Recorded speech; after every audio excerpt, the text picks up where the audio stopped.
Welcome to the Go Time Podcast. Go Time Podcast with your host, Todd Martin.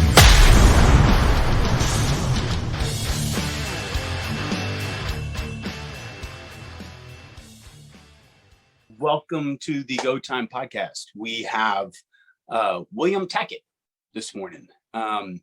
William is from Austin, Texas, and has kind of taken a pretty good foothold into the NOGI portion of grappling.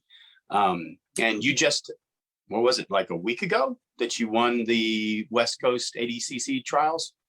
Beginning of this month, so a few weeks back, on the 2nd and 3rd of April. So, yes, sir. Cool. How old are you, William?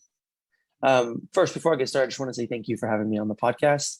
I appreciate it. And, it just means a lot to be able to, talk and just have a good conversation. And I like it. Thank you.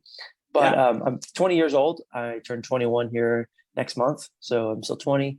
I've been training jiu-jitsu since 2009. So since I was 8 years old. So pretty much my whole life now. And I loved every second of it. Cool. So I've kind of heard a little bit of the story on how you got started, and that you kind of where your dad has been active in doing that with you guys. Is he still doing jiu-jitsu with you guys?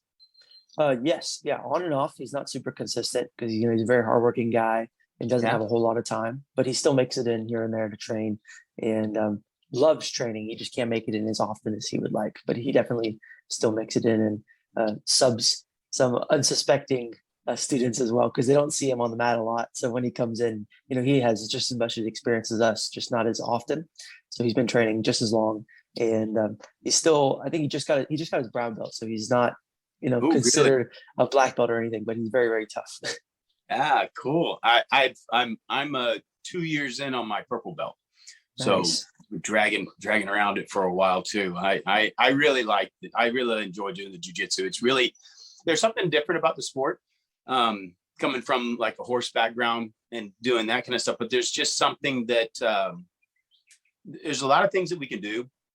We can play, sports and do something kind of good, but when it goes on the mats and you're actually like have to do, like put your money where your mouth is, it always kind of changes things a bit, and so there's always just that competitive edge that I really enjoy.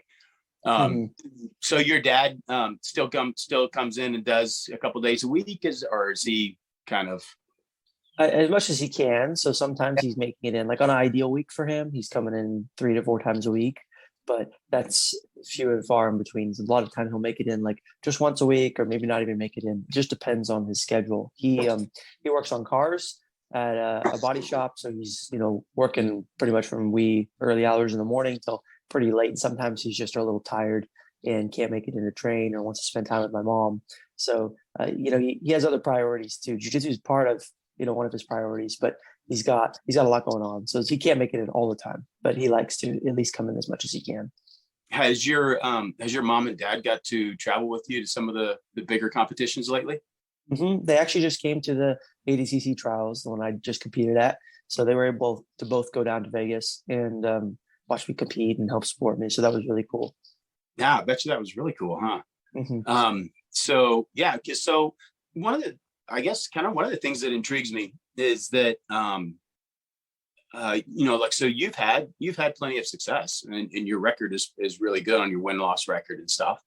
And but the ADCC trials has been one of those deals that you've been trying to accomplish for a couple of years, and the pandemic kind of set things weird and whatever else on some of that. But you've been pursuing that for a while, and had tried at the trials a couple of times to make it, huh? Mm-hmm. Yes, sir. This was the 4th trials that I've competed in, and the trials only happens basically every year. They have a trials, but they had a big break because of the COVID situation. The first trials I competed in was in 2018 of November, and then they'll have one. They had one in 2019 of like February-ish. Normally it's early in 2019. So I competed in both of those. The first one I competed in, I won a few matches and was able to make it to the semifinals, where I lost to PJ Barch by points. And since I lost to him, I actually injured his knee in the middle of the match, so he wasn't able to continue. So I was supposed to fill in and move on to the next match, but I wasn't able to continue because there was like a mix up with one of the referees. He saw me lose, so he was like, "Wait, no, you can't compete." And by by the time that like it had gotten fixed, the bracket had already moved on. So I didn't end up competing, which was kind of a bummer, but it was fine because it was my first trials. I was, I believe I had just turned 16, so I was fairly young. And so I just was really, I impressed myself just getting there. And then a few months later, I had tasted that kind of little bit of victory. So I knew I had to do what I had to do to get maybe a few more wins under my belt. So the next trials I competed, I had just been promoted to purple belt and I took second. I beat a formal 3-time trials winner, Enrico Coco. I beat the number 2 seed, Jason Rao. I had beat like a bunch of guys in that division that really impressed me as well, but I still lost in the finals to John Combs by guillotine. And that was like a big turning point for me because I felt like that had been my first step into like the really competitive side of the sport where I had competed against like top 5, 10 ranked athletes, especially as a purple belt. And I was, fairly young at that point. So it was pretty neat for me. And I really started putting in a lot of effort into trying to win the next trials. But then when it came around, COVID hit and they had to cancel the trials and postponed it another year. So I had to wait another year to do that. And then that was the last trials in East Coast last year and in November. And I was able to make it to the finals again, where I lost to Cade Rotolo by a decision in overtime. So that was, for me, that was a really big moment because I had proved to myself that, okay, I can make it back to the second place, and the work did really pay off. And I have matured a lot, had beat a lot of really, really tough dudes. And then on top of it, I got closer to winning it than I did previously. Last time I got dominated in the finals where I had been like, got my guard passed multiple times and then submitted. This time it was extremely even. We ended up with a 2-2 score in regulation and then a 0-0 score in overtime where I lost by decision. So it was really close. And I knew that I just had to work a little bit harder to then get that victory. So then competing at this last West Coast trials, I knew that I put in a little extra work and hopefully that it was going to pay off. And it actually ended up doing that. And I was able to win the finals by a takedown to side control. So when you in the other event where you got your guard passed a couple of times and then you got submitted. So after that one, like what was your mindset leaving the mat and coming back home as to like how did you work that out in your head? Like is that something that like because of the competition or being competitive and stuff, did you come back and did that fire you up, or did it kind of come back and you have to kind of like work your way through that? As far as like, did you feel like when you got your guard passed a couple of times, did you feel like the mistakes were made because of like a mental position that you were in, or do you think it was because of lack of knowledge? I think it was a big combination of things. I think a lot of things go into competing professionally in jiu-jitsu. Unlike a lot of other sports, some sports are mostly mental, like something like chess, right? If you compete competitively in chess, that's mostly mental. And then, some other sports that's more physical, like maybe weightlifting is a lot more physical than mental, but there's still that mental side of things. But then when it comes to actually competing against someone where you are both trying to compete and actually fight each other, basically, I think it's a big combination of both. That day, as a competitor, you might know because you have competed a lot in the past. I'm a horse trainer. I think that everyone can kind of feel that day when you feel you're on, right? You win a few matches, or maybe you're performing and you're like, wow, I just feel so crisp today. Everything's lining up and I'm feeling great. That's how I felt that day. I felt really amazing. I had 8 matches that day. I had won 7 matches against guys that I didn't really expect to beat. And I just felt really crisp and really on point. And then whenever I went to fight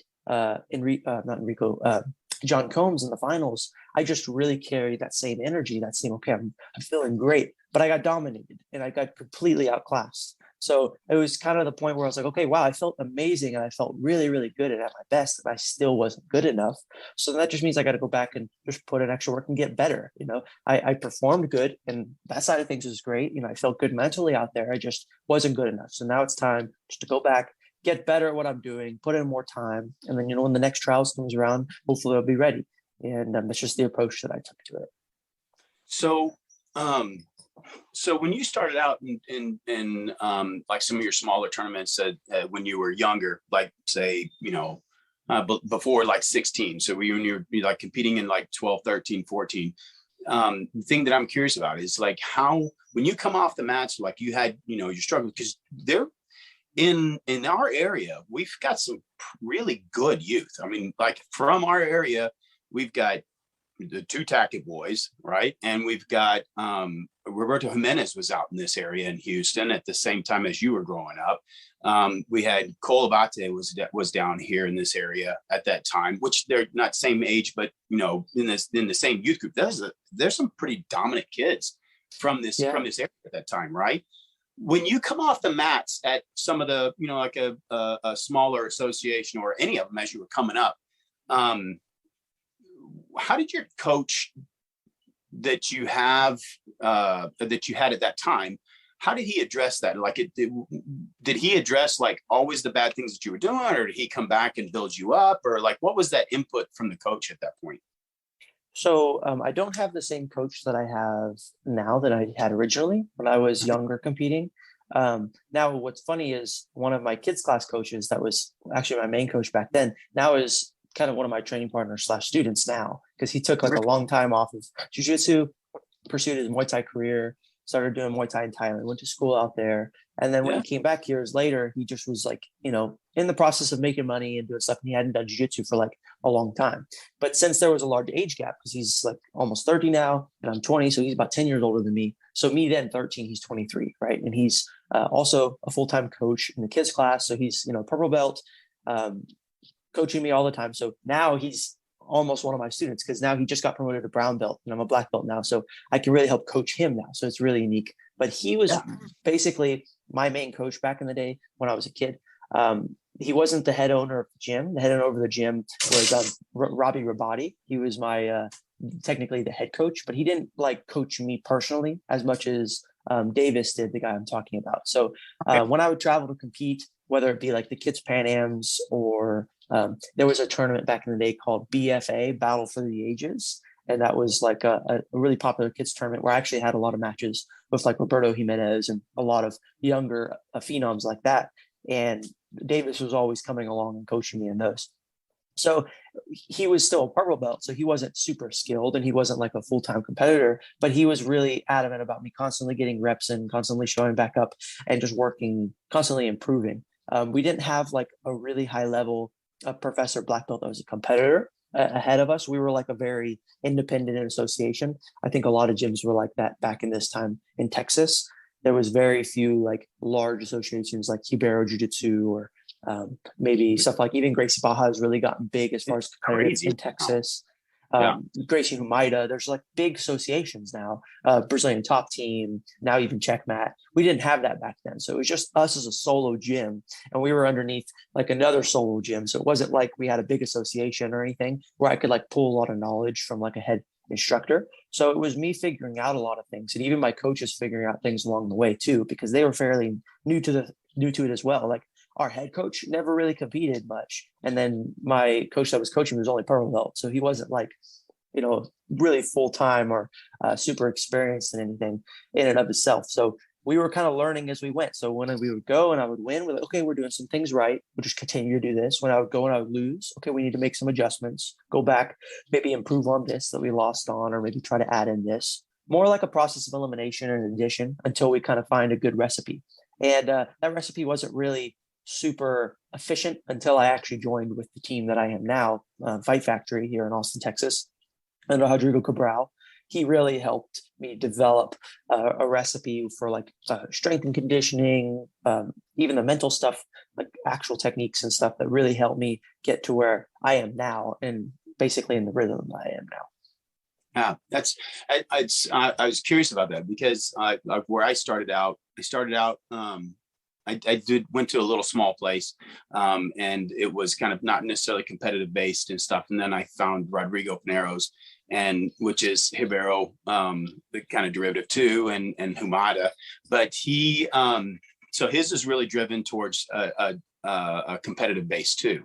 And so it was almost, it becomes much more organized. Like it's game planned out to like teach and build guys up to become that competitive because they were brought up through that same kind of competitive nature. So I wondered about that because when I've seen some in the past that are not or don't understand the competitive nature of some of it, that they can be kind of little, and parents, right? probably more than anything, get a little too pushy with their kids, or, kind of get to where they want them to win faster or do more. And one of the things that I've noticed coming off of like the arena with the horses or any kind of competitor on a young kids is when they come out, like if I can work on things that not necessarily like what you did wrong, but like where you did right, build those things up, and then have not a game plan for tomorrow, but having a game plan for like extended out, right? That the process, I think that's the one thing that I love about jiu-jitsu is that it's like, it's not a 3-year process and voila, we're a black belt and we're going on. Like it's a 10-year at minimum process in order to get to, the part where you're actually know enough to actually start learning well. And so I just wondered how that affected you. Like if you had a guy that, and it says a lot to one that comes back to you and now he's willing, it says a lot about jiu-jitsu too, right? That, he's done that. Now he's kind of run off and did his thing, but he comes back and now he's, learning from you, from which at one time was his student. That's kind of cool. Yeah, it's pretty neat, because we actually started at the same time. But since he's an old adult, he develops a lot faster. So he was able to get to a higher level than I was. And also, physically and mentally and stuff that you're not able to really, understand as a kid. So he was able to get to that level a lot quicker than I was. But then when he stopped, it was right about the time where I was like getting a little bit older. I was in my teens. I was kind of growing a lot. So then now I really got like that peak in my increase of, abilities and whatever it may be, but I really started growing. And then that's when he came back, then I had already grown a lot. So it's pretty neat to see like how much things can change in a short amount of time, may seem like a short amount of time, but really was years on end. So it's pretty neat to see how things can change and how jiu-jitsu really keeps people together, even though there's been like years apart, Yeah, it really is kind of a cool community. I mean, that, that it builds and like a family type atmosphere, outside of, immediate family or whatever. So I'm curious, like when you came back, from your trials where you start your first time going to an ADCC trial, and then you come down to some smaller tournaments, that like your first 2 trips to the trials, when you went to your other venues after that, did they feel much easier? Like did the tension get less? Like they expect, like the worry or the anxiety and stuff? I mean, did it settle down more, or did it give you like more calming to be able to kind of get in there and not have as much jitters? Yeah, I think that's actually something that's really cool, and it's important to develop as a coach for your students. Is I think that it is important to show them like kind of, okay, this is the top of the top. Go ahead and test that out, see what that feels like. And then now when you go back to like Euro skill level or wherever it is that you're at, it's going to be much easier. It's kind of like, I don't think it's my sister used to compete in horses as well. And I don't think it's legal, but some horse trainers will put like weights on the ankles of the horses and then take them off right before they go out in the show. And they step really high and it looks amazing. I don't really know the logistics of it, but I'm going to use that example for something like this. If you compete in something really, really tough, then when you go back down, oh, wow, it's just like a weight off of your back. And it's just so much easier to keep going and treading forward. So speaking of, I actually came back and competed in the juvenile world championships right when I got back from my first ADCC trials, and I double golded with all submissions. I submitted everyone and took 2 golds, and it was very different feeling because when I competed at the ADCC, it was something like, I feel like I'm not supposed to be here. I feel I don't, I'm just a kid. Like these are grown adults. These are black belts. I'm just a blue belt. And then when I did well and won a few matches, like, wow, this is amazing. Okay, I do deserve to be here. Maybe not like at the top of this food chain, but I'm at least in the swimming pools, with all these other sharks. So whenever I got back to competing with the juveniles, I was like, okay, well, if I can hang with those guys, I can hang with these guys. So I think it helped a lot. And I think that's important, especially for kids, if your kid's up to it, obviously they have to be competitive enough to pull the trigger, because it's important not to force whatever, if it's your kid or your student or anything, to do anything. But if they're okay with competing with one weight class up or one age category up or even a belt category up, then whenever they go back and compete with whatever it is their category, then they're going to feel much more confident and just better overall. Do you guys do like in-house tournaments at your gym? We don't. We've never done an in-house tournament at our gym. Sometimes we'll do like a class that's structured kind of like that. Like we'll do it sometimes when tournaments are coming up. We'll be like, all right, we're gonna like have everyone on the wall and have a match in the middle, and there'll be someone, you know, keeping score and time and stuff. But we don't do like actual tournaments or anything. But most of the time, our classes are pretty competitive. So the classroom intensity alone normally gets you ready. Yeah. So that's one of the things that I noticed. One of the things that we do at ours is before you can go, even like no matter what belt you are, and it's usually the in-house are always like white belts and some of the kids and stuff. But before you can go out and do any tournament, you need to do an in-house one before, because it almost like gets them ready for their first tournament. Because no matter what, you have everybody watching. Now, you know, you can roll and we can roll in the corner or we can do whatever. But when all of a sudden everybody else is standing on the wall and watching, it changes the environment, right? And it gets you like, and I think, you know, a lot of times if you're in one that has like no mat space or anything like that, you're not practicing enough of your takedowns or whatever. And so all of a sudden it's boom, you kind of, it will expose where you're lacking before you go out to tournament. I've also been gets that adrenaline going, and, you know, your brain kind of shuts off and whatever else when your first time you go in. So I've always noticed that's kind of a cool thing for some of the kids and for the white belts that want to go and do it. But man, I always recommend the guys, no matter what. I mean, like if you're not trying to go like, I'm going to go and do something huge, going to a small tournament is really like test your game out, right? It really kind of, and it makes you roll so much different whenever you come back home, because you actually start having purpose because you're wanting to do something else. I do that with my non-pros in the show pen too, right? Is I take them to, and youth and adults, where I'll take them and put them in, you know, they've been showing at a local level or whatever. And then I go and take them and put them in a bigger pen with more, you know, with there's music or there's whatever it is. And it's an event, right? And when it's an event, all of a sudden, you know, everybody's always, you know, wanting to invite grandma and grandpa to come and watch and whatever else. And then whenever grandma and grandpa's all there sitting there watching, everything's online and it's a bigger deal. And those things really build character in kids, right? Mm-hmm. But it also builds it in the adults, like for your whole team, right? Yeah, I think that it's really important for character development to have to deal with success and failure. And I think that if you compete enough, you're going to see both.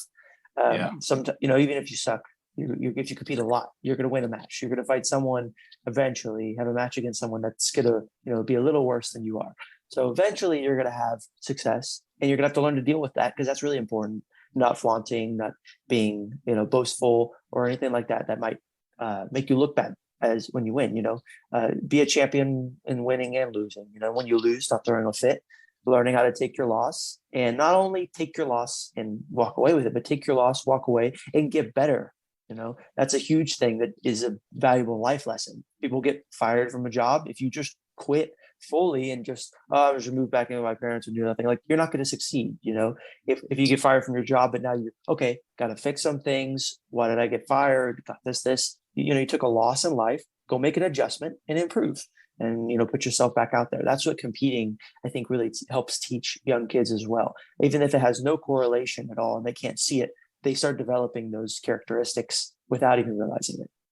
Yeah, I think that's the reason why sports are so important with kids, right? And, you know, and adults too. I mean, because I think it really forms your ability to work through hard places. I think that's one of the biggest things about jiu-jitsu. And I guess probably why I like it so much is that, you know, your first couple of years are just learning how to get in a position and breathe, you know, where you get comfortable, right? But the difficult parts is where you really learn from, like that. I would imagine looking back, like you wouldn't have, even though you went and you get at the end, you get your guard passed and you got submitted in it. Like you wouldn't turn that down. You wouldn't have gone around that. I wish I hadn't experienced that, because like those are the things that make you grow, right? Mm-hmm. Yeah, of course. Like I would have loved to have won every match in my entire life. Like that would be really, really cool. I'd probably be a lot further along than I am now. But as like an individual and as my story, because it's not always about being successful, right? At least the way I look at it, it's not about being successful. It's also being able to like share your success with other people and being able to help encourage people and be a positive impact along the way and build a testimony. You know, I think that losing and continuing to work and work hard for something until you can get it is a pretty significant testimony that not a lot of people are able to go through. A lot of people go through life and not really accomplish anything. They quit a lot of things before they, when things get hard, they quit. And being able to like be an example of someone that continue to push through and continue to grind until you succeed, I think helps inspire a lot of people. And, you can help make a difference versus, if you just win everything. Of course, that's inspiring too. I want to be like that guy, but you can't relate to them at all. And you can have a way to relate to someone if you've been through those struggles. And I certainly have. I haven't had a great run. I've won a lot of great things, but I've also lost pretty significantly as well. And I think that's it's important too. Oh yeah, I think that if you just did nothing but win, it would kind of be, you would take it all for granted, right?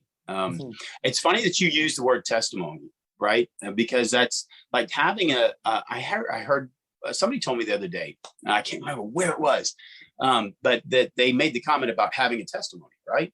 And being, that you can't have a testimony without the test. That makes, without that test, without somebody testing your guard, if you're not putting it, to work in an environment that is as close to real as we can make it, right? In a tournament, in smaller level or large level, you can't testify to, like I have this, or I can do this, or I've reached this point, right? Without the test. I 100% agree. I think that that's why competition is important, and not only for kids, but for adults as well. I think a lot of times once you get comfortable, you got your dream job, you got your car, you got your house, your family and everything, and you're no longer testing yourself, you're no longer reaching new limits. That's where you become stagnant and you stop growing. And that's where like a lot of people get depressed in older ages, because they're not like continuing trying to seek something, or like they're not testing themselves and growing. And that's also important for a young kid to be able to test themselves and realize that, okay, sometimes you're going to get a good grade, win something, and sometimes you're going to do bad. And that's all based off of your effort, your output. Some people are more gifted than others and have to try less to succeed, but others have to really work for it. Regardless, you have to work for something. You can't just like not try and succeed, especially in something like jiu-jitsu, especially if you compete consistently, because you're going to go up against people. Like I've had multiple matches with people where I've competed against someone and absolutely destroyed them. And then I compete with them again. And then now like it's extremely close. Sometimes they beat me. So I'm like, dang, man, I got to work hard in order to keep up. So it's important that you constantly are working for that test, like you said. Yeah. Yeah. And it's something that you don't quit, right? It's not something that's just for kids. I mean, there's, if you don't realize you can push through adversity, if you can't figure out how that you can do that, that's where most people fail and quit, or make excuses and whatever else. Those things build character. So I'm curious about your the team that you have around you. So you've got and I'm making this assessment based on your win at the ADCC trials and the West Coast trials, and it looked like your crew that was there was just as excited and celebrating just as much as you were. So how tight is your crew that you have that you go and you compete with? Well, we had like 4 or 5, maybe even 6 people compete in just one division alone. So we're training the whole time together, and we're trying to make each other better so we can all do the best possible. We know one person's going to win. And we're going to have to fight each other if we all do well. I had a match with Cody Steele at the last trials. It's not this past one, but the time before that. It's going to happen. If you guys are both doing well, you're going to meet each other. The trials, teammates face teammates. So you guys are both working for it. One person's going to win. So regardless of who wins, if someone does from the team, it's a win for the team, right? We've all worked together for one person to get that gold medal, or one person to do well. Or maybe all of them to do well, one person to get the gold, whatever that may look like, but one person to win. And when that happened, like it felt like a full, like a success for the team, right? Everyone that had helped me training for that, and I had helped training them for it, like we won it together. Because without like my teammates and like my training partners, my coaches, my friends in the gym, like it wouldn't have been possible. Because if it's just me by myself, I'm not going to get better at jiu-jitsu. I have to have other people that are also pushing me, that are making me push them. So we're constantly pushing each other to get better and to grow. And when we all, when I ended up winning the gold, like it was a celebration for all of us. It's like it's like it kind of means something, as in we're all doing it correctly, right? We have a proper system, like we're pushing each other, and everything kind of paid off.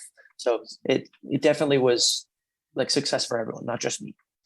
Yeah, it was you see that sometimes. It's almost as much fun to watch the guys who are behind the fence than the guy who's rolling on the mats, because how fired up and how excited everybody gets, and how how vested they are, right? That being a team is like, because I know that we look at this as like an individual sport, but I think that's one of the things about martial arts is really kind of cool too, is that it does create a bit of a family environment, but it also a camaraderie and a brotherhood, where everybody, even in the military and stuff like that you see men that they create a brotherhood, no matter where they came from, the different backgrounds and whatever else, but during struggle, right, that creates a tighter bond. And then maybe even some guys that I know that there's some guys on our team that without jiu-jitsu, I don't know that we would have really hung out that much or anything like that. But through jiu-jitsu, we still have such a common ground that we can find that common ground no matter what far you have different views of different things or whatever else, that we have this struggle that we've worked through, that ends up turning out pretty cool. I think you see that in like, in military men, like guys that were on the battlefield together, right? And they're still friends, like 20 years later. And may not hang out and do everything together, but they had that bonding moment through struggle that will be a tie for a long time. And maybe even like for the guy that was your instructor in a purple belt when you were a kid, that he had that. It wasn't just, he's an instructor, but then you go to a couple of tournaments and stuff and he was vested in you. You create that bond that, 5-6 years later, you come back and, you have something to build on. I totally agree. I think that's a huge part of it.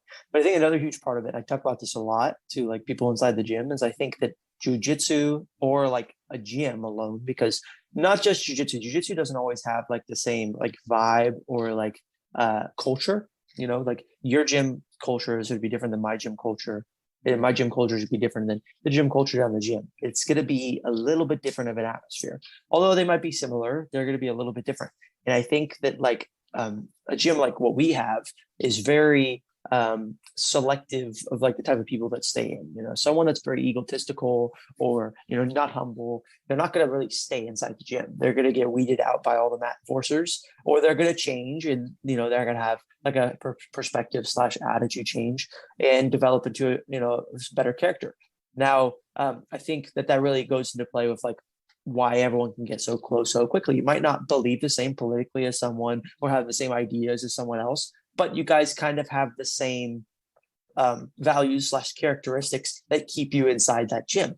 For instance, you guys are both like wanting to learn. That's why you're in a gym trying to learn jiu-jitsu, or else you would be, at some gym down the road that is not competitive and you're the best in the room, right? There's a reason why people come to our gym, is because it's very competitive and very, very tough, right? So the people that stay in the gym, they're people that want to learn, they want to get better.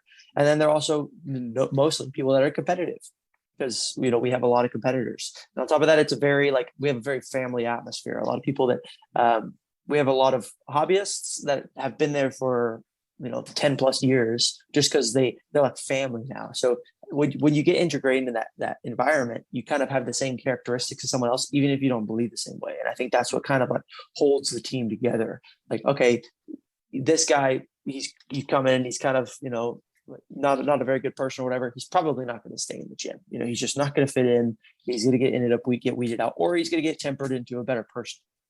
Yeah, you see that a lot too. You don't see that. I guess you don't see the view of that, when you're first starting out in the first couple of years, because you just see the rotation isn't like daily, right? But it's more of like a rotation of, like 6-7 months, or we always see the blue belts that don't come back or whatever. But it does. And like there's a molding to it that creates a culture in it. That's true. That's really kind of cool. It is really kind of, you see a lot of tightness between a lot of the upper belts, and that's the reason why they are also tight, is because, you know, we all have kind of struggled, and we all know what it took to get to the point. I guess I think it's like happens at like purple belt, where, you know, you had to stick with it long enough to a certain part that you're committed, right? That you're going to be here for a while. I might take a break here and there, or have something that comes up, or you got it pulled off because your kids are doing something different or whatever else. But there's a level of commitment, and you know that no matter what, like that, you didn't get to that part. Nobody just kind of gave you that. You know, you had to struggle to get to that point, and have some stick-to-itness about it. When you're invested too, you're really invested. Yeah. You put in a lot of time and a lot of effort into something, and it's kind of hard to just walk away from that at a certain point. Yeah. And there seems like to be a camaraderie between, you know, somebody that's committed enough. You got to be somewhat committed to stick with it for, you know, that many years to get to that point. You're putting in the time. That's kind of cool. And so we see a lot of commonalities between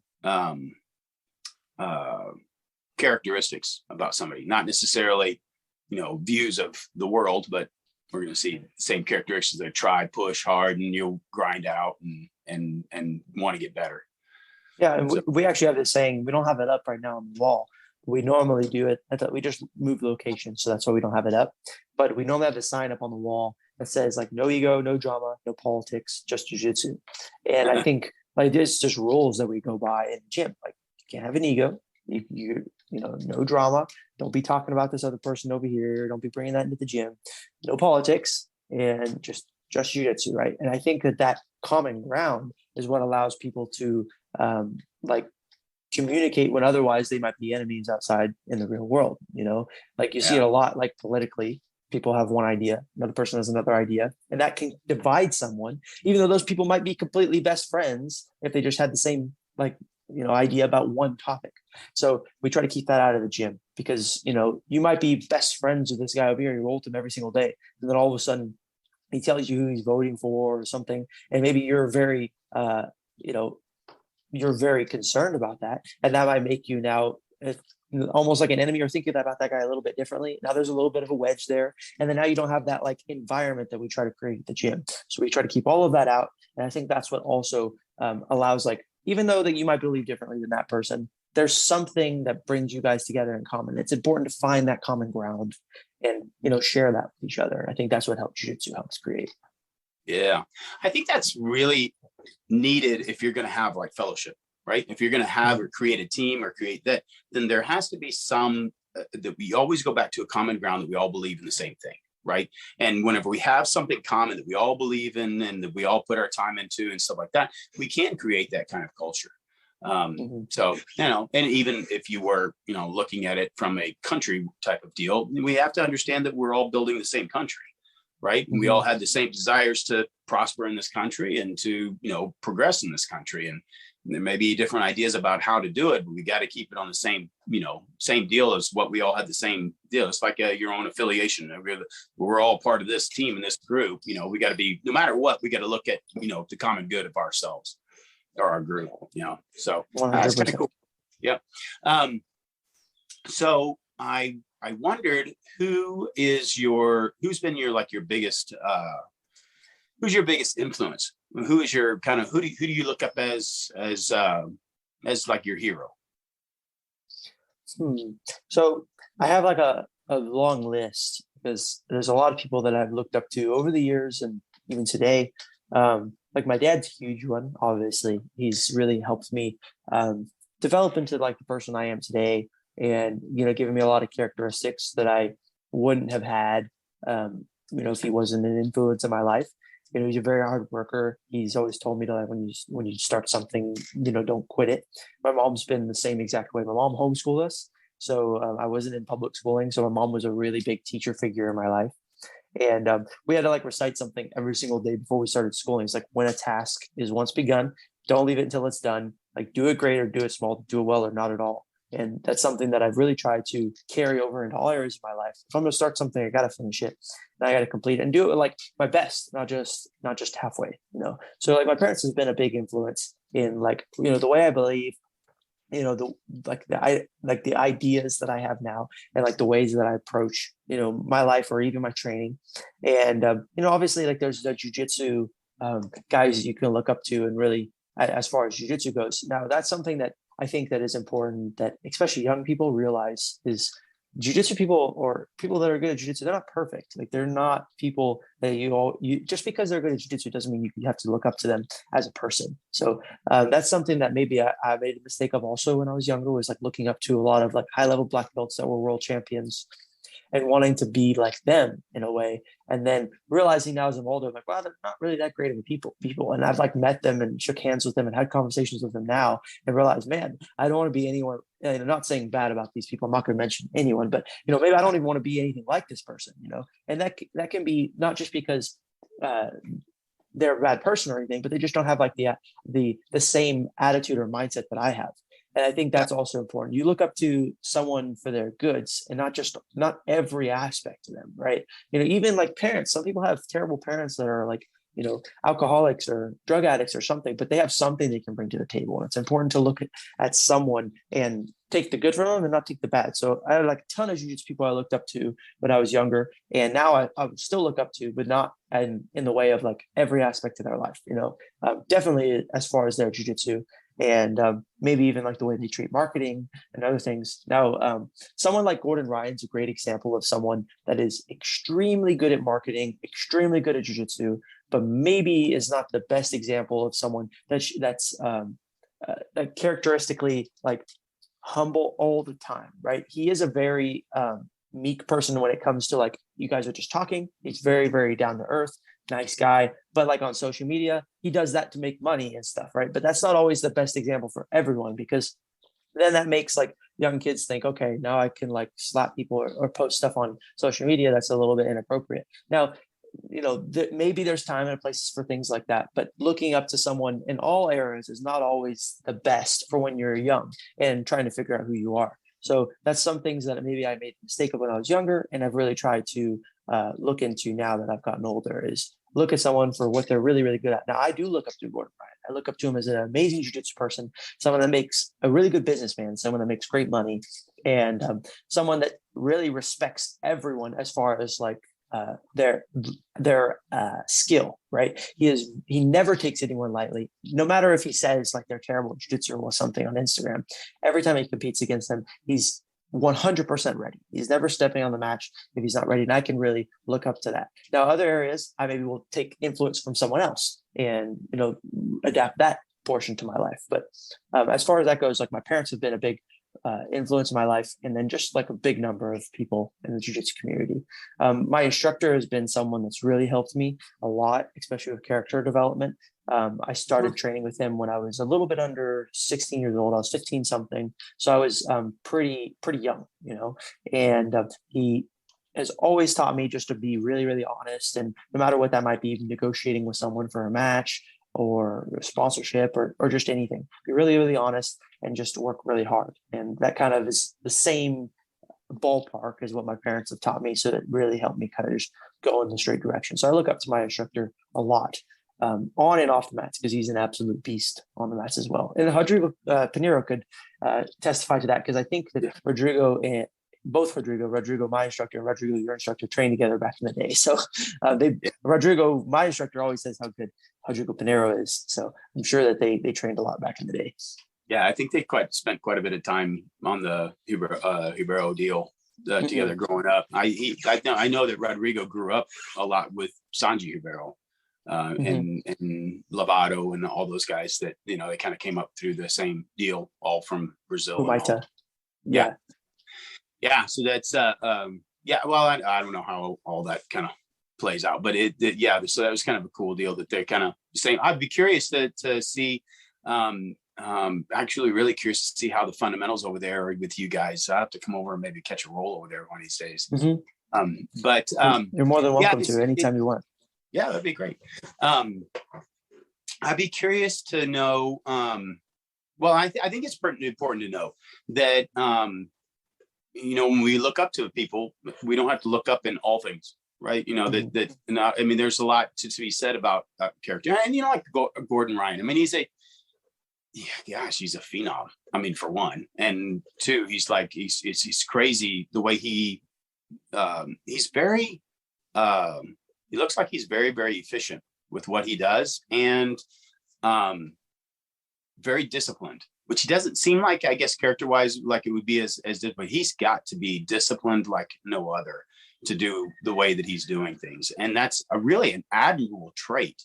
And looking at traits versus characters, some different things. And I think that's one thing that is very admirable about him, is that his practice has got to be monotonous in the way that he does. He's got to be very, very good. And I think that's one of the things that he criticizes a lot others for, is not being so diligent in their practice and about their game. So that's what I've noticed about him. But yeah, the whole social media thing, and that's a whole nother, side note on the character, because I don't think that that's necessarily exactly how he is. It's just, to get feathers ruffled and get more people, For sure. And there's no way to actually determine that. So it's best, like, at least from my point of view, it's best to just look past it and not really consider any of it, and consider doing it, or consider maybe that being part of his character. So I just ignore it and move on, Yeah. I don't try to replicate it because it's not my style, but I'm not criticizing him in any way. I think probably there are some things that he could do a little bit differently that would be a little bit more respectable, but make him a little bit better of an example. But that doesn't mean that what he's doing is bad for the sport by any means. He's helped grow the sport like 10 times more than any other person ever has. And half the time, So. Yeah. He has. He's made a huge dent in the whole thing for everybody, really. And if for nothing else, besides his game and what he's contributed that way, I mean, he deserves a ton of respect for what he's done and what he's taken, where he's taken the industry, for sure. Yeah, and every time I've met him, talked with him, I've even rolled with him before. Always shook my hand, been really nice and polite, very attentive and aware, not all over the place. Yeah, good to see you. And just walk off. Very nice, very good person, and from what it seems, and he's been very respectful to me. So I respect him as well. Yeah. So you mentioned you were homeschooled. Were you homeschooled for the purpose of to get more time into jiu-jitsu at that point and committed more to jiu-jitsu, or were you homeschooled for another reason? Well, I was homeschooled before I started jiu-jitsu. So I started at 8, but I had been homeschooled my whole life. Reason being, I was born in California, and I moved out to Texas when I was 3.5. I turned 4 in Texas, so I was really young, But I started homeschooling when my mom and basically put my oldest sister in regular schooling. It was like a private schooling or whatnot, and what the teachers was teaching and the kids and stuff, she just didn't like it at all and pulled her out pretty much right away. And I started homeschooling my sister and I. And then when I have 2 brothers. So my youngest brothers, when they were born and stuff, she started schooling them when they got old enough. So we just kept the homeschooling regimen going. She just felt that she could provide just as good of teaching that the teachers were doing, and kind of leave everything, all the junk and garbage out. And then us not have to have all the negative impact from being around maybe not the ideal crowd, Yeah. We weren't, I wouldn't say go as far as to say we were sheltered, but we were just definitely put in a place where we were a little bit more being able to be molded by our parents a little bit more versus the outside world and what my parents would be considered bad, right? We were able to now put more time into sports, and the coaches and stuff help teach us, people that my parents trusted, versus just random teachers or whoever else it may be, I think that there's positives and negatives to homeschooling. I think the negatives are the social interaction. You're not around a lot of other people, so you might be a little bit awkward and such like that. But then that's where jiu-jitsu comes in. I think if you put your kids in something like jiu-jitsu, wrestling, or something that's a team environment, even football. But I like contact sports, so especially grappling and fighting. So I think stuff like jiu-jitsu, that's where that can help counter that out, that can make it to where, you're required to communicate and talk with either parents, coaches, other students, and be respectful the whole time. And I think that's important as well. So I think that with that paired homeschooling, I think that it was a really, really good route. And I was able to train, twice a day ever since I've been young, pretty much. So that's been always a benefit and helped me improve a lot quicker. Yeah, I have 4 kids, and we homeschool. Well, 3 of the 4 we homeschool, and then I have 1 in a private school. And but one of the local private schools down the road has actually opened up all their sports programs to all the homeschool kids this past couple of years. So it's actually been really kind of fun because so we have the homeschool environment, and for anybody that doesn't understand homeschool environment, it is not, you're not homeschooling your kids because you're lazy. You're homeschooling your kids because you're like, it's a lot of work. So I know how much work your mom probably put into that. It was like a full-time plus job. Yeah. She had to quit her job. She had like her own practice with like hairstyling and cutting and stuff. She completely quit her practice to homeschool us. So I'm really thankful that she invested that. Yeah, I mean, and it's a major investment for sure. But it's an eternal investment, right? I mean, so it's a legacy type of investment. You're actually, investing into your kids, future and their children, too. So we feel the same way about that. But the one thing about it is, I think if you are going to homeschool your kids, it's important. Like, it's really important to. There's drawbacks to socializing your kids. Sometimes that I don't, there's some things that I don't want to socialize my kids to. So I want to protect them and take care of them. But at the same time, they got to go out and experience things. And our job is not to keep them from, experiencing the world. It's just, I want them to experience it while I'm still in their care and taking care of them, and it can help them learn how to negotiate it. So it's kind of the right time. I think that's a lot too. It's like getting exposed to things that, it's fine getting exposed to, but just exposed to too early. Yeah. I mean, because you're going to get exposed to the world. You can't be silly enough to think that you're never going to get exposed to it. But, it's almost like on my time, my terms. And then also while you're getting exposed to it, I want to be able to, to help you learn how to navigate it. It'd be the same thing as having you as a black belt going and taking and coaching these kids through, tournaments, right? I'm like, while you're making the mistakes, I don't want to just send you off and not be a part of your mistakes. I want to be able to go with you and then coach you through it. And if you have the mistakes, like I see the mistakes, we come back, and this is my job to be able to pour into you as a young student that, how to go about fixing that mistake. I don't want you to keep you from making mistakes. And I think that's part of the win and losing part, right? Is that, without the losing, there is no really growing in what you're doing. If you're doing well, but all you do is keep going back and, rolling with the white belts, and you're just beating all the white belts up. Well, you're not progressing, you're not learning. That's why we have different rankings, and so that you can push up with the bigger guys and push back down and try some of your stuff out on the white belts, and then go back up and try it on your brown belts and see how it works, or if it's not being done well, or fix it and go back. But it's the same thing with raising kids, right? Would be that, I don't want them to not experience and not go through trials and troubles, but I'd rather them do it while I'm with them, and I can help them guide them through it. 100%. No, I totally agree, especially relating that to like coaching, 100%. And I think that's even where like putting them in something like jiu-jitsu, where there's like other coaches that are also invested, not only in like your kids, like jiu-jitsu, but their character as well. I think that's where they can get like multiple inputs. And I think that's really important too. I think a lot of times parents like overstep and try to steer the ship, and sometimes it takes like a whole group of people to really help, direct someone. And especially kids, like sometimes, I don't want to listen to you, dad, or I don't want to listen to you, mom, sometimes it takes like the coach, someone they look up to and don't know as well, but someone they look up to because, this person's really good at jiu-jitsu, and this person like, gives me stripes on my belt, tells me, hey, quit acting up, quit being bad in school. Like maybe they listen to that as well, and then, my parents are saying the same thing. Maybe I should really act right and not be messing up, stuff like that. Yeah. That's I think that in itself, I love the competitive ledge. I love competition. I love growing and getting better at all the things that I want to do. And even for me as an old guy that's having a good time doing this, I want to grow in it, but it's really important. I think for most parents that are getting started in something with martial arts, that not only that it's the martial art that fits what you're wanting to obtain, but also understanding that the instructor's like, man, you got to have an instructor that's on the same page as you, and that, you know, is investing into you, because you really are investing into a lot of people, you know, as you're doing it, you know, and you got to be on the same page. You can't let them get away with and act, you know, out of place and whatever. That's part of character building for the kids. 100%. Yeah, no, I agree. Yeah. I'm all about it. I think jiu-jitsu is so important for children. And I think it's that's why it's equally important for adults too, because then you can kind of understand that.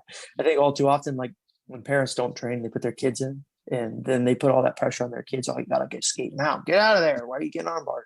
And then when they get on the mat, they're like, oh wow, okay, it's hard. Yeah, I get it. Yeah. You know. Yeah, that's a big one. I think that's probably one of the coolest things that I really like. I love to see at Rodrigo's is seeing the dads coming in, and, you know, they've got their kids are sitting off to the side while the dads have the class. The dads are all sitting, and then we all kind of get to talk.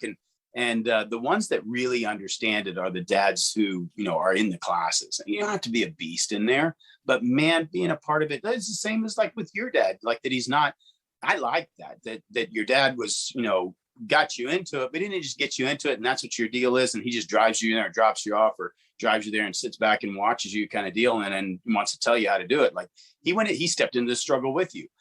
I think that's one of the biggest things about being a parent is you can't be outside of your kids' lives, right?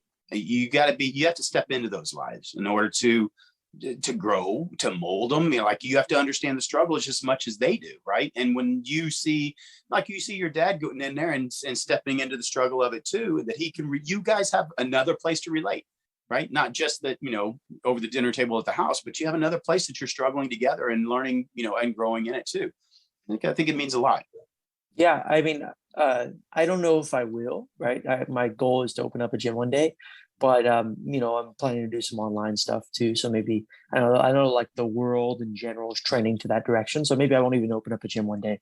But you know, if I do, I always try to develop and get new ideas and stuff. And I think there would be something really cool too. Instead of letting parents just sit there and watch like mat side, like if the parents are wanting to watch, they have to like do like a certain amount of classes in order to be able to sit in a section where they communicate or be close to the mat. You know, you might have one section where it's like kind of closed off and like kids can't hear their parents yelling or whatever. But if parents want to go and be able to sit mat side, then they got to be able to, you know, and if they're going to interact with their kid in the middle of class, they got to be able to have some form of experience. You know, maybe that may look like just 2 weeks of jiu-jitsu or something, but just so they can understand like, okay, this is not what I should be doing. I shouldn't be coaching this kid right now. I shouldn't be like telling, you know, because that's where I think that it's kind of hard for parents too.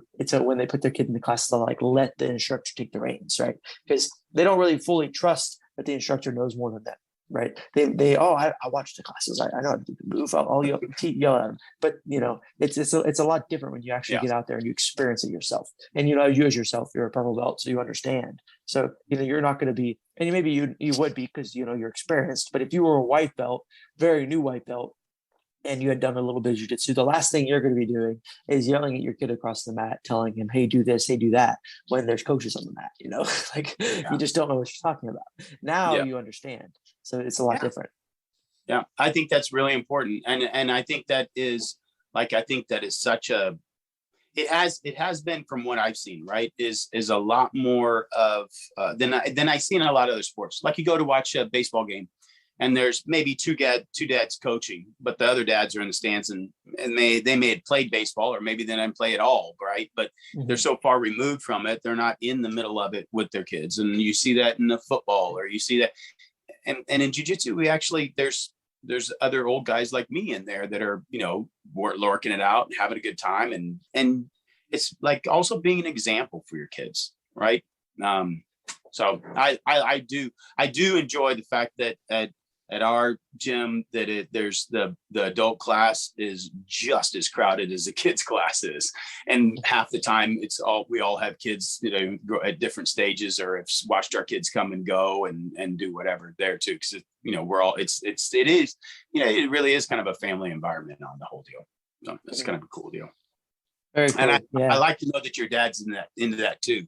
That's got to be kind of a fun deal, and that he can relate. Like he can actually watch when you're competing and having it. He's educated in what he's doing in it too. That he understands it from a high level himself.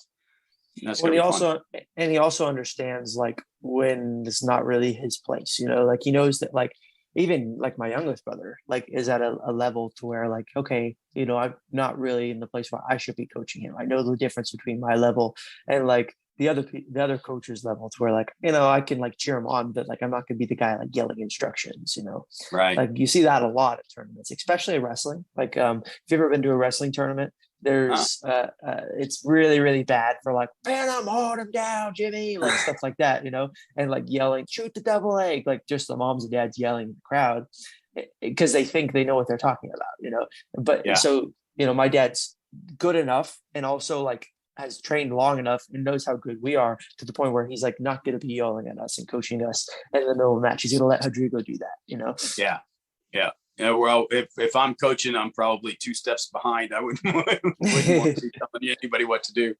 That's kind of funny. That's cool. I enjoy that. What is your next step? I know I've kind of been listening to some of the, your other interviews and stuff. And this is kind of the ADCC is your main objective this year. Do you have any other deals you're going to go to between now and ADCC? Right now I'm just planning to hit one. I'm not sure what it's going to look like. I just want to hit one match before, just to make sure that I keep my rhythm, just keep moving and keep looking forward to something. But ADCC is the main goal. I would even be fine if I didn't do anything before ADCC, just because I know the process. I'm going to continue the process that I generated and completed for the last trials. I'm just going to continue that, but times it by 25 or something. Because it's going to be much harder, much more difficult. But I know the process. I understand what I have to do to get there. So I might just do one match just to keep that rhythm and you just got to stay hungry and also build a little bit of anticipation, because it is important to not let people forget about you, right? 6 months is a long time in the jiu-jitsu competition scene, because you have tournaments every weekend almost. So if you're not competing consistently, people do tend to forget. Little like statistics and example, like on my DVD sales or like my YouTube views and stuff really, really spiked on the last trials all the way throughout Christmas and January. So November, December, January, really, really blowing up, right? And then boom, crash, flat all the way up until the next trials. Literally nothing. I was still like growing and generating stuff, but it was not anywhere near compared to that nice steep increase. And then I competed, boom, bounces right back up. People forget. They stop talking about it. You stop trending online and all this other stuff whenever you're not competing. So it is important to kind of like not take too long of a break in between, or at least that I found, because then you're just not going to have as much anticipation. You're not going to gain as much publicity, all of that other stuff that goes into it. Sponsorship. If you're going to get sponsored, you need to have views. You need to have people constantly like Googling your name and all this other stuff that goes into it. You need to be like a trending figure. So in order to do that, you got to compete. So I can't take too much time off. So hopefully one match in between, but I wouldn't be too upset if I didn't compete before, because it's almost to the point where it outweighs like that whole like trending thing that I was talking about in the graphs, because the ADCC is just so important that it doesn't really matter that I have hype going in, but it definitely helps. Yeah, you could probably say some inflammatory things on the social media to help you out. Yeah, not really my style too much. Yeah, but I always could. Yeah, I like your style better. Let's keep it where it's at. Thank you. Thank you. So one of the things that I'm curious about is so what's your mental prep? I mean, do you have anything that you're like? How do you go in to be like really mentally in a great place, or do you fall back on certain things, or to prepare yourself and to be in a good place in your head before matches? Totally. There's one little recipe that I found that I really, really like doing. Something that I think is really important is creating a schedule. So whatever that may look like for you, that could look like creating the schedule for the week, creating it for the month, or just creating it for the next day. But creating your ideal day, like let's say I want to create a schedule for tomorrow. I'm going to make tomorrow as most productive as possible. Now, if I have a full-time job, which I don't, but for an example of like a normal person, if they have a full-time job and they're wanting to also compete, what I would tell them to do, and I tell my students this, okay, make an ideal day for you. Ideal training, ideal diet, ideal exercise, and get all your work in, because that's important too, right? Now make that from dusk up till dusk dawn, and sleep, because sleep's really important too. Make that completely ideal, where you get to bed at the ideal time, wake up at the ideal time, get everything done. You're not wasting any portion of your day. Now, if you can do that for a full camp, now I do a 6-week camp for something like ADCC, something a little bit smaller, I'll do a 4-week camp. I don't like doing more than 6 weeks, because I find that my body gets a little bit injured. I get a little bit worn down and fatigued, a little bit. Anything after that, towards the end of the 6-week camp, I'm already starting to feel it. So I do about 6 weeks. So I create that ideal 6 weeks, and I try to stick to that as much as possible. Now, even if you're able to only do 50% of the schedule that you created, the ideal schedule, that's still probably better than if you didn't have a schedule. That's probably like a significant amount more that you got done during the day than if you didn't plan all these things. So, the next day, now I aim for 51% or 52%. But if you can keep a really high percentage of maintaining that schedule all throughout 6 weeks, then now you created a really, really solid camp, and you're very prepared. Now, remember what I said was that like ideal schedule, right? So you trained ideally for 6 weeks. So you made yourself the best version and the best form of yourself that you know how to, and the coaches around you helped advise you to get there. So now you're the most prepared possible for that day and that tournament. God willing, you didn't get injured and all that other stuff, but you are now the best version of yourself you could be for that particular day. So now everything else is out of your hands. It's you did everything you could have. It's in God's hands now. Now it's time for you just to go out there and perform. So I think that little mental prep that I'll do, that's not as much mental, it's a lot physical too, right? But knowing that you put in all the work that you can, and that there's nothing else that you could have done differently, that's really, really good for the mental. It makes you feel really, really confident, not as nervous. And I feel like I perform a lot better knowing that I did everything that I could versus, oh yeah, I kind of slacked on this camp. Oh yeah. Then now I know that I'm probably not going to do that. I'm going to be a lot more nervous. And I know I'm not going to perform as well either, because I'm not physically fit. I'm not mentally sharp. Just doing something like recording your rolls and watching that in the morning when you wake up, watching your rolls. Okay, I need to work about this before training. You go work that stuff like that. Little extra steps really help push you to the best version of yourself. And if you know you're the best version of yourself that you know how to create on that day, then you're going to do a lot better, and you're going to be a lot stronger mentally than everyone else. Cool. That's really cool. I like that you're that you know where to find your confidence in, right? And a lot of guys, I found that a lot of guys really find a lot of confidence in their schedule and what they're doing, right? I would imagine that probably Ryan Gordon is probably like that too, because the way that he just kind of, I think he's just reading into what he's doing. I see that he's like really meticulous about the way that he's doing things, even to the point of, like the words what each thing that he calls, each maneuver that he's doing, like he calls it to a certain he's stringent to the way that it's laid out, right? And he follows that all the way through. Do you have what do you do? Like, so as I asked this, I'll explain to you my question, because it's I've seen it in like golfers where it's difficult to find and stay on a real high, right? To be, staying in a really positive mindset in what you're doing and who you're competing against or what it is, and not looking too far ahead. But also paying attention to where you're at in the tournament or, your match or whatever it is. So I noticed like golfers, which with what I do, there's a lot of gap in between my competitions, right? So my competition may be a couple of days, as few as a couple of days, and sometimes months in between each competition, right? So there's a lot of reset time for me. So there's a lot of time working, go back, chill out, get back into my head, get out of whatever happened in that match, or kind of clear my head and start back over from the beginning on it. And I would wonder, like, when you're going to something like ADCC, right, where you're going to have that many matches in one day, and staying where you were in that like really good high moment, right?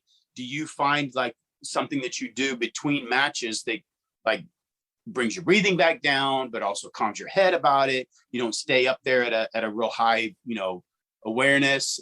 Is there something you do in between those matches that kind of brings you back down and settles you back in for your next one? Yeah, I think getting away from the crowd is really important. Getting out and away from all the energy.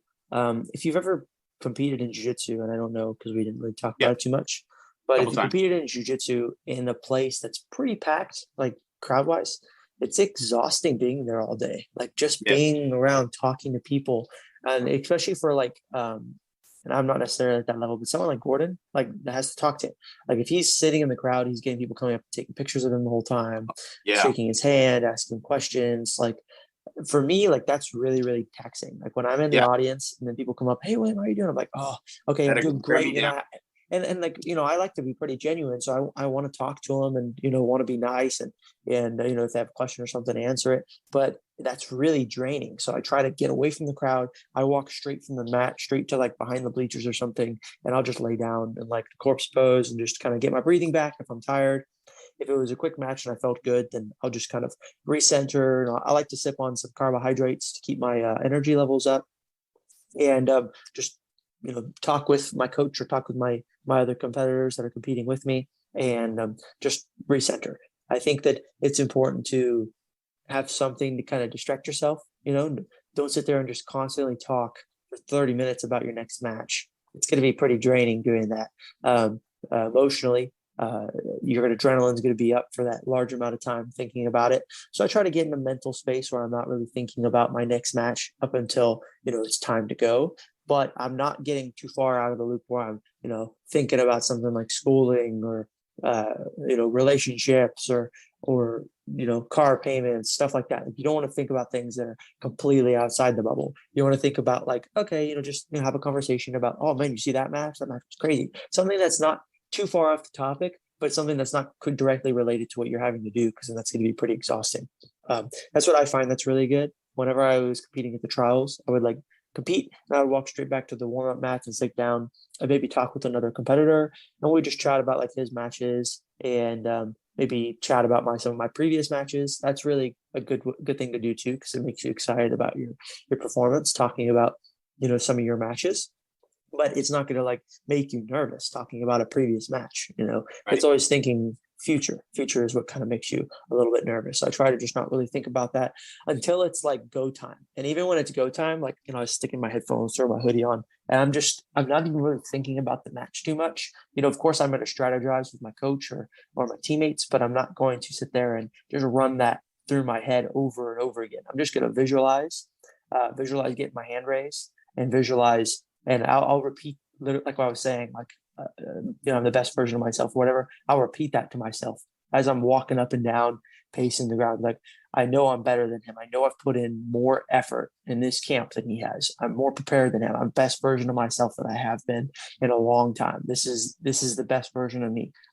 No one's more prepared than me. And I'll just tell myself that, kind of like hyping myself up. It's nothing that's not true. I do believe that I'm the best form of myself on that day, like for trials. Like I knew that I was in the best. That's the peak of my performance right there. Was the best I've ever performed, the best I've ever felt. And I knew that day. So I was telling myself that the whole time. You're the best you've ever been. No one deserves this more than you. Just go out there and claim what's yours. Get out there and claim what's yours, and just visualizing me getting my hand raised. And I think that really helps with like the nerves, but being out in the audience, being out talking with people, that takes away from that. And that also is really, really exhausting. So I try to just get away from that as soon as possible. Yeah. That's funny. Like, I think one of the times that I kind of get like the most taxed and drained is like doing clinics. Like, so if I go out and I do a clinic and I'm interacting, I'm talking and I'm dealing with people all day long, man, it's just like mentally, it just can like, it's so taxing. It's so draining. Right. And it is like, it sounds funny to somebody who hasn't been there and experienced it, but man, it really can wear on you. Like, really get you tired, physically tired too, just from the actual interaction too much, in that deal.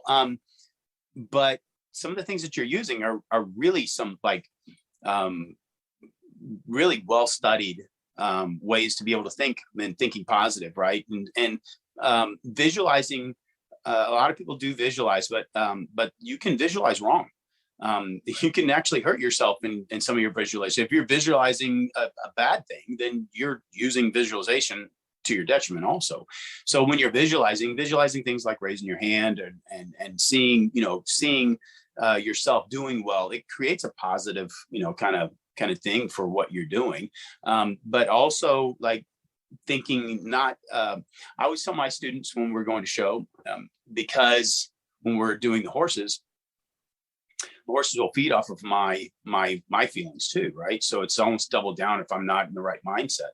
So I need to make sure that whenever I'm coaching somebody, on what they're doing, when they come out of the ring, or the whatever it is they're doing, that I'm talking to them in a positive way, because I'm reaffirming the way that they're going to go back in the next time too, right? But I'm also, when I talk to them about visualizing, I want them to visualize a match or whatever it is that they're doing. I want them to visualize everything perfect, right? Like, all the positive, because your brain doesn't hear the word don't. So if I'm saying, don't pull guard, all my brain hears is pull guard, right? So I'm not telling myself what to do, or, and that's just an example, like don't let them pass, or whatever it is that you're just telling your brain, because it doesn't hear don't, it just hears so you're not telling it what to do and how to think properly. And the way to do that is to tell yourself what you do want to accomplish, what you do want to do, right? Not what you don't. And so visualizing and self-talk, right, can be done properly and improperly. Just because you're doing it doesn't mean you're doing it properly. It's important to understand both. Yeah, and I would even go as far as saying is like visualizing something, not the goal or objective, is detrimental as well. Because if I visualize, okay, I'm getting that double leg, or I'm going to armbar, that you're limiting yourself, and you're not keeping you're putting all your eggs in one basket. You're not casting a wide net, right? So instead, like, I know I'm good at more than just double legs and arm bars. Like, I'm not just going to tell myself you're going out there and you're just going to look for the double leg or arm bar all the time. I'm going to visualize winning. I'm not going to visualize how I'm going to win. I'm visualizing winning by submitting the guy the most dominant way possible. I'm going out there and I'm submitting this dude. I'm getting my hand raised. Now, then I'm not limiting myself to one thing or another. I've submitted people in competition with things that I've never submitted someone with before sometimes. And that's not because it's something that I'm not good at. Like, I've drilled it before, but I've just never gone for it in the gym. It's not because, that's because I didn't limit myself to something or like just one part of my game. Like, of course, I'm keeping everything within where I'm good at. I'm not going to play donkey guard if I never play donkey guard, right? I'm going to be very serious. I'm going to stick to my guns, but I'm not going to limit like my capability by just visualizing one thing or another. I'm going to visualize the outcome, not the route, the outcome. That's really good. That's really good, because if you're thinking double leg the whole time, then if you don't get the double leg, then you've almost limited what else you can do. He doesn't give the opportunity for you to double leg. Now you sit the entire match looking for that double leg, and you wasted all this time when you could have just snapped him down because he was too low instead of trying to get under a double leg. That's really good. That's really good. That's really insightful. Cool. Well, nice. Yeah. I've enjoyed that, man. I've enjoyed it. This is the kind of stuff I love talking about. I love seeing somebody going out and going at, blazing their trail and getting further with it, but also, really mindful of what you're doing. I like that. So I've enjoyed this, man. This is really pretty cool. Thank you so much for having me on. I appreciate it. You bet. Well, good luck. Good luck on the ADCC and your run up to that, and the rest of your camp. I know you got several guys in that are are pretty good killers in other areas. So that's really cool. Cool. Thanks a lot. I appreciate that. I appreciate it, William. It was joy, and it was fun to watch. It's fun watching you. Thank you. I appreciate you watching. I really feel the support. It's something that not a lot of people realize, but like when I know people are watching me at the house, or like after a competition, I saw all these people that watch me, and I know that it's going to happen the next time. Like, it's really like, I can feel it. I can feel the support.